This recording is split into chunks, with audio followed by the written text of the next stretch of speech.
Hi, this is Rebecca. I'm going to read a comic book strip on developmental learning.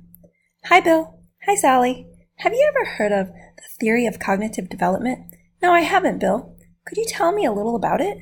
Pinnier in 1936 said children were smart and said his work was genetic epistemology. Pinnier said we all have schemas. They are like memory clips of objects in our brain.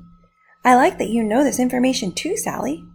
When you see a new object, you can go through a stage of assimilation, like trying to compare the new object to old objects already in your brain. And if our brains can't find the new object, we match it up to an object we already know. This is called accommodation.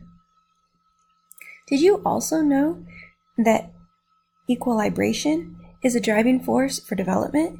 Yes. Pinnier also wrote about the 4 stages of development. Do you know what they are? Yes. They are sensory motor stage, birth to 2 years old, pre-operational stage, ages 2 to 7. Oh, and the concrete operational stage, age 7 to 11. Yeah, you got it right.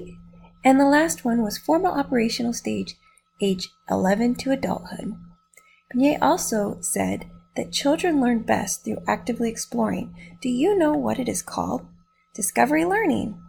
Hey, Bill, have you ever heard of zone of proximal development? Yeah, Sally, I think I have. Does it mean the in-between of what you know now and what you have the ability to know? Yes, and with this, I also heard of scaffolding.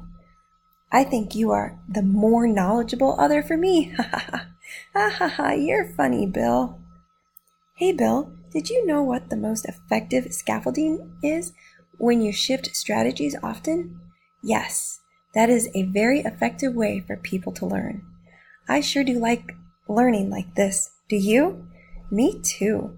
Children do as well. They learn knowledge through social interactions. Reciprocal teaching is a method used so eventually the teacher is no longer involved. Yep, and the student is teaching themselves in a sense. Zone of proximal development also pushes collaborative learning. Have you heard of it? Yes, Sally. Groups come together and grow together. Thanks for chatting with me today. Bye, Bill. Thanks for chatting with me too, Sally. Bye. Have a nice day.